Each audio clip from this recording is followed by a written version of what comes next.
Okay, so for those that don't know the story of Joseph in the Bible, right?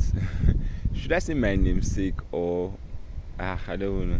Yeah, sure. Joseph in the Bible, right?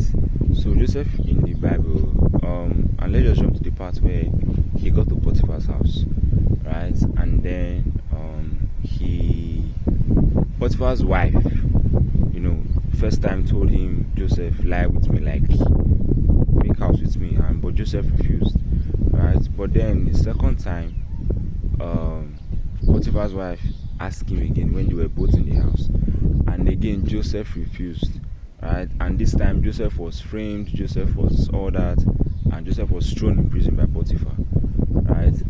And so when you try to break free, right, it tells us that when you try to break free, it is not always as easy, as pleasant, as we would want it to be. Let me not use the word expect it to be, because many a times we whether and this can be anything. So when you try to break free, it can be maybe you are trying to break free from anything at all, maybe from that um toxic relationship, addiction, habits, patterns, whatever it is. It can be anything, right? Just anything that and one thing, anything I what I would define as should I say bondage or addiction or whatever it is something that you cannot control. Anything that you cannot control then is actually controlling you. It's as easy as that. Anything you cannot control, anything you cannot how do I put it?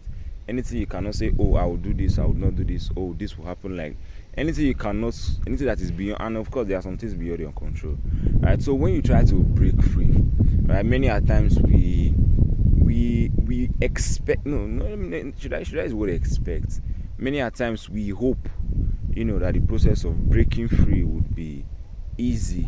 We hope that the process of breaking free would be should I say seamless, stress free, right? And I didn't have I choose not to use the word expect. We don't expect it to be easy, because for many of us sometimes we know, right, or we expect some kind of, should I say, kickback from the situation, that, oh, when if I try to break free, definitely there will be, at the early stage it will be hard.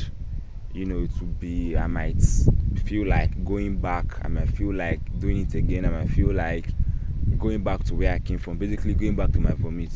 Right? And many a times we expect it that, oh, for that initial stage, right, we okay, yes, for at least for the beginning part to be hard. But what about when you've taken that decision to break free, and then even after 1 week, even after 2 weeks, even after 1 month, there is still that urge, that pull to go back. you know there's still that pull to go back.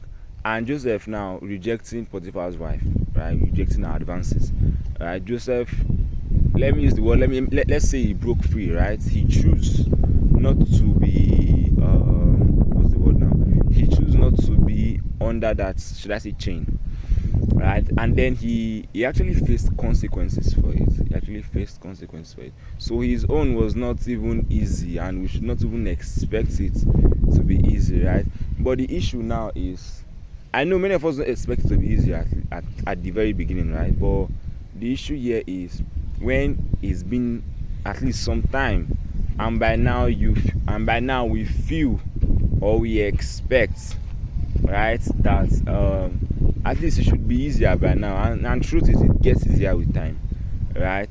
But then it still seems like the past is still calling you, still feels like your past life is still calling you, still feels like that pattern, that habit, whatever it is that you've decided to break free from is still, calling you and being like, hey, come back, and all this kind of stuff.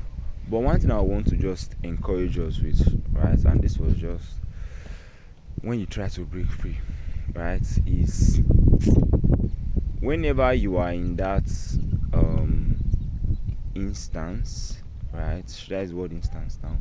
Whenever you are in that instance, or you are in that particular minute or moment where it feels like, oh, at this moment the pressure is so high, I have to go back to what I decided to break free from, or I have to give in, or I have to go back, right? What I want you to know, first of all, is, and how should I put this? Okay, so first of all is your future self, right? When I say future self, I mean your tomorrow self. Your future self will thank you for not going back, right? Your future self will thank you for not going back. Your future self will thank you for not going back, right? So it's either of two things. It's either you reject it now, it's either you just pay the price in holiness, write that sentence, and reject the advances, reject the pressure to go back now, right? And so it's either of two things, as I said. It's either your future self thanks you, or your future self becomes angry with you. So what I mean is, in simple terms, if you give in right now, right? If you give in right now, right?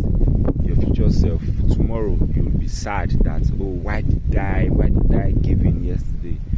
Why did I give in to the pressure? But if you decide to stand strong today, right? Your future self also tomorrow will be glad that, oh, thank God I did not give in yesterday, right?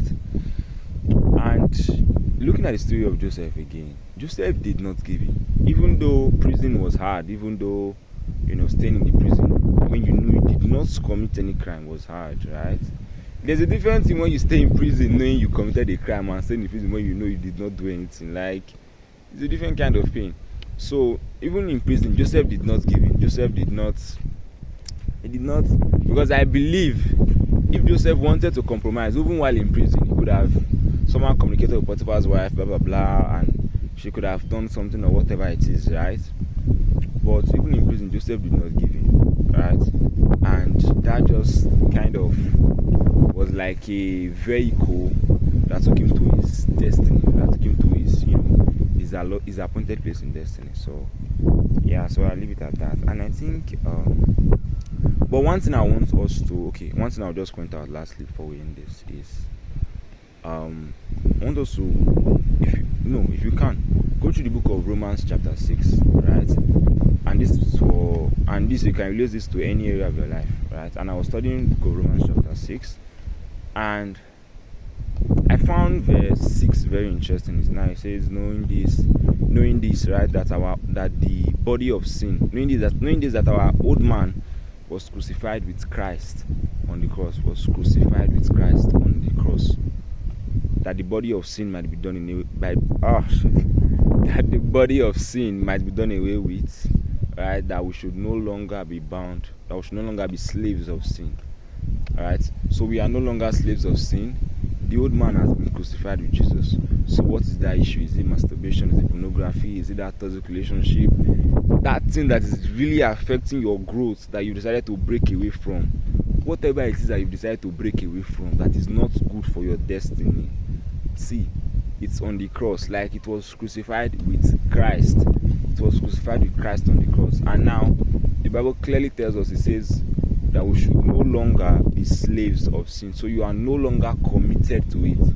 You must no longer satisfy it. You must no longer please it. Let me use that word, right? You must no longer try to satisfy that urge or satisfy that particular thing that you are trying to break from, or that you are breaking from, or that you've broken from. Alright, so I hope this blessed somebody, and if it did, yeah, see you next time, and yeah, bye bye.